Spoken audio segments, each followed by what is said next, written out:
Now let's create the door.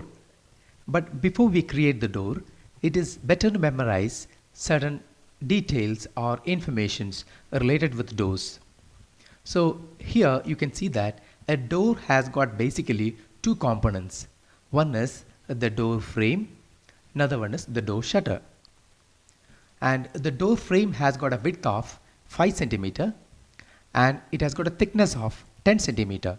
The thickness is the surface that is going inside, and the door shutter has got a thickness of 2.5 centimeter.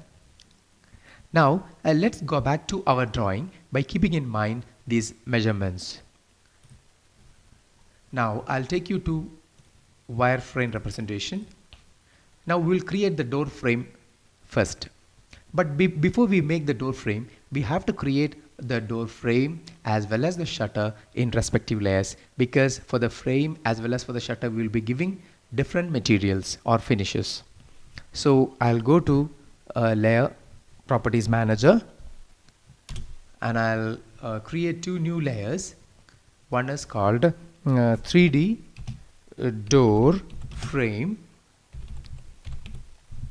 and the next one I'll call as 3D door shutter. And for the 3D door frame, I'll give a color of say this 21, the color number, and we'll go to the door shutter layer again, and for the door shutter layer I'll give a different color. Let it be this particular shade. Okay, now I'll give the door frame layer current. I'll keep this layer as a current layer. Now I'll go to polyline and I'll start tracing the polyline along the periphery of the door. Then I'll give an offset command of 5 centimeter, because we have seen that the door frame has got a width of 5 centimeter. Now I have to connect these two endpoints. I'll connect these two endpoints as well as these two endpoints with polylines. Now let's make it a single profile. So I'll go to P-edit, polyline edit, last, polyline is selected. So when I type L, the most recently drawn one will get selected. This has got selected.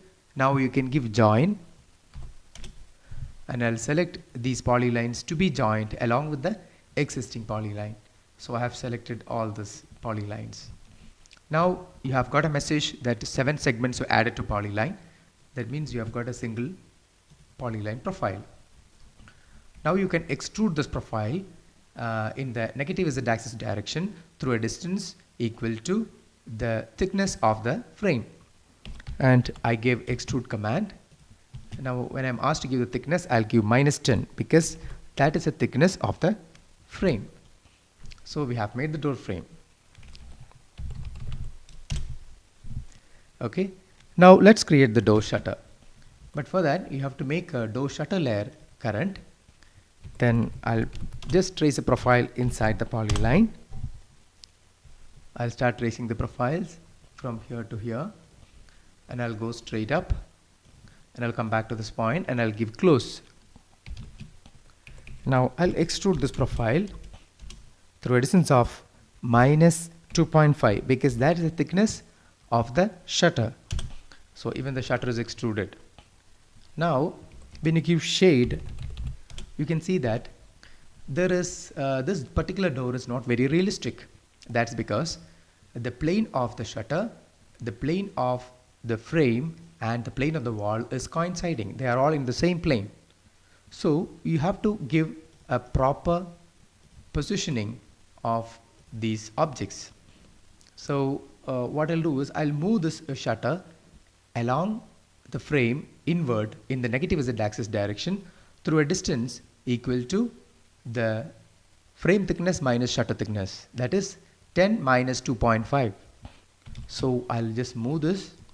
You can either give select the base point here and you can give a distance of say 7.5, which is 10 minus 2.5, or else you can select this as the base point and you can keep the second point here.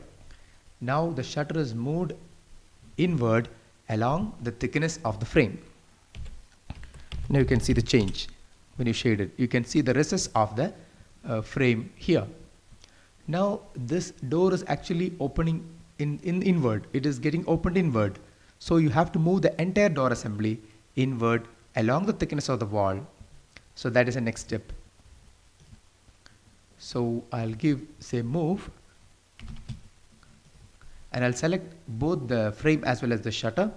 Then you keep this as the base point and you keep this as a second point, which is the point inside the thickness of the wall. Now the entire door is moved inward along the thickness of the wall. Now you can shade it. You can see the change. Now this is the actual positioning of the door. Now in fact you don't have to create any designs on this shutter, because we will be giving the realistic finish of the shutter by assigning a photograph of the shutter on the shutter plane. That we do that in 3D Max. So you don't have to create anything here. So this is how you make a 3D door in AutoCAD.